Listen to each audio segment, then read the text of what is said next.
Sa kauna-unahang pagkakataon, sinampahan ng impeachment complaint si Pangulong Bongbong Marcos sa Kamara.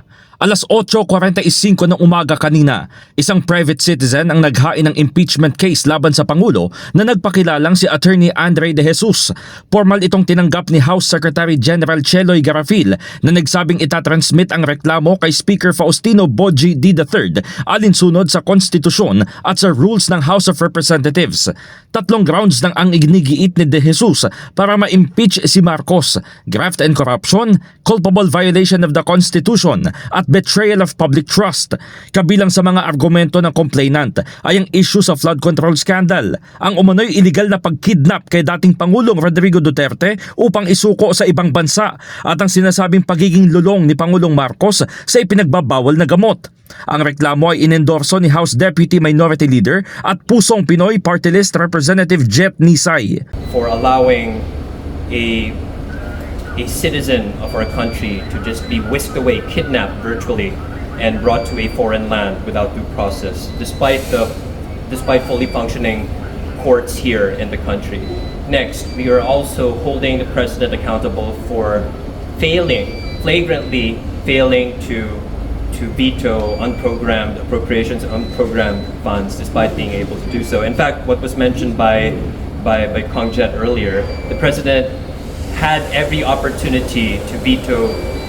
He signed an actual budget, despite the fact that the Supreme Court had declared the PhilHealth component of that budget to be unconstitutional, and the directive from the Department of Finance, which is the alter ego of the president himself. So an act of a department of government is an act of the president, was also declared illegal.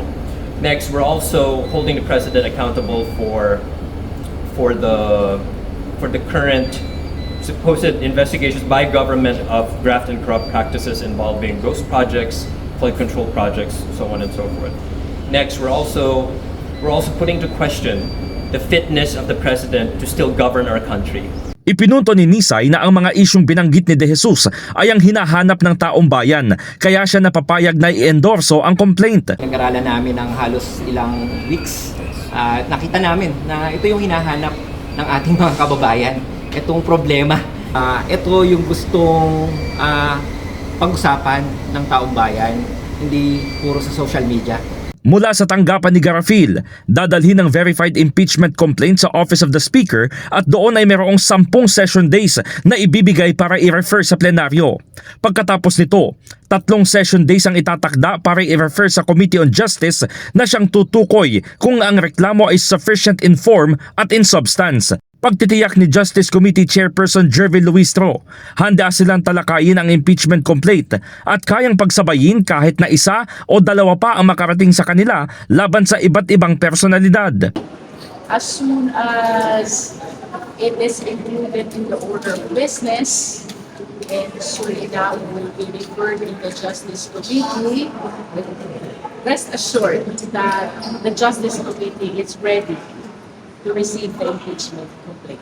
This is not actually the rule, which is the subject matter of the decision of the Supreme Court. Yung naging subject matter po ng decision ng Supreme Court pertains to an impeachment complaint filed by at least 1/3 of the House members. Samantala, walang nakikitang batayan si House Speaker D na magbibigay ng katwiran sa inihaing impeachment complaint laban sa Pangulo dahil malinaw umano na ginagampanan nito ang mandato na ipinagkatiwala sa kanya alinsunod sa batas. Inihayag ni D na hindi biro ang usapin ng impeachment na tinawag nitong mabigat at masusing proseso at hindi dapat ginagamit sa pamumulitika at maging sanhi ng pagkakawatak-watak.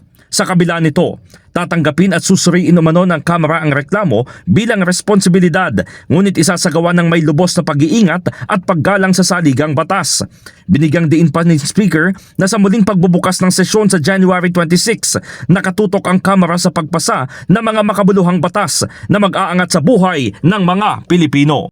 In the heart of changing lives, ako si Brigada Haji Caaminio ng 105.1 Brigada News FM Manila, The Music and News Authority.